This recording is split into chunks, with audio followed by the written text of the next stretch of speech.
Avec Dominique Bussereau, le président du conseil départemental du 17, nous avions effectivement décidé de faire une mobilisation à rassemblement non pas pour manifester en tant que tel, mais pour rappeler à l'État les engagements qui avaient été pris suite à l'arrêt du dossier de l'A831 en juillet 2015. Quand un dossier traîne depuis 40 ans dans les arcanes de l'État, que tout le monde en parle et que rien ne se passe, il y a un moment il faut en sortir.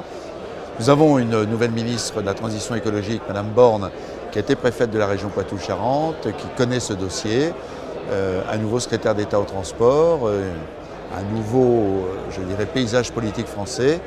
Donc c'est avec ces acteurs que nous disons relancer ce dossier. C'était un projet autoroutier.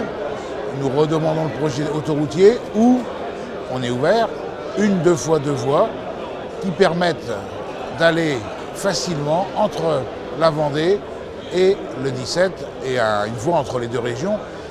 Étant entendu que nous demandons à ce que ce dossier soit un dossier pris en compte par l'État, pris en charge par l'État au niveau des études, pour que nous ayons la sûreté de la faisabilité tant technique qu'environnementale.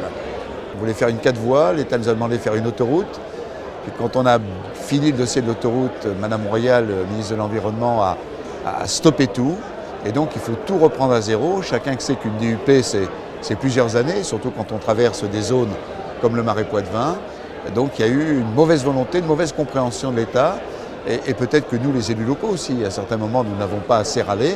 Aujourd'hui, on en a marre et on n'est pas en situation d'agressivité vis-à-vis de l'État. On demande simplement à l'État de travailler avec nous et de sortir enfin ce dossier.